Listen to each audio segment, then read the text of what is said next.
Alors bonjour à tous, donc nous voici maintenant confrontés à une nouvelle vidéo basée sur le théorème de Thalès. Donc c'est un cas que vous avez pu voir dès la 4e, mais vous pouvez être sûr à 80% que ça va tomber potentiellement pour votre brevet. C'est pour ça qu'on va revoir en détail ce qu'est le théorème de Thalès. Donc déjà, l'objectif de ce théorème, et ben finalement il se rapproche du théorème de Pythagore, c'est-à-dire il a pour objectif de calculer les longueurs. Donc il va nous manquer une longueur, on va vous demander calculer cette longueur, par exemple OA. Donc quand on peut utiliser ce théorème, il faut deux conditions principales. La première, c'est qu'il y a deux droites parallèles.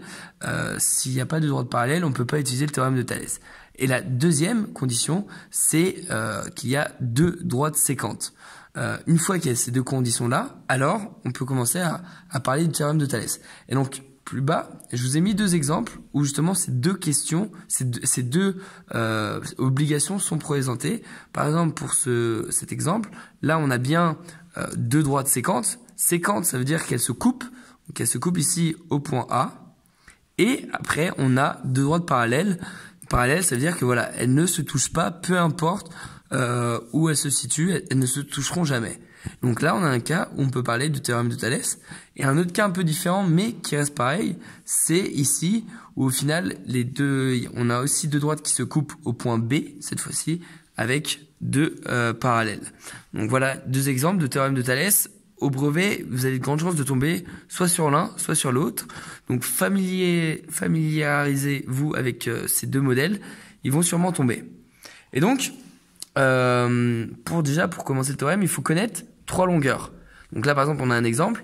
Si on sait que AO égale 6 cm, AD 7 cm, OC 4 cm. Il y a deux droites séquentes plus deux droites parallèles. Tout est bon, on fait le théorème de Thalès. Et donc, la partie hyper importante qu'il faut connaître, c'est cette relation qui va vous permettre de trouver la longueur. C'est-à-dire que, prenez le petit triangle, par exemple. Donc là, OB est sur la grande distance OD. Et vous faites la même chose, est égal à OC sur OA. Et enfin, BC sur AD. Et donc ça, c'est toujours vrai. C'est grâce à ça que vous allez trouver le résultat. Donc on va en faire un très vite. Par exemple, calculer CN. Donc CN. Calculer BC. Hop, on va appeler ça BC. Donc là, on a BC. On veut calculer. On sait déjà que, par exemple, le OC, là, ça fait 4. Donc on met 4 sur OA. OA, c'est 6.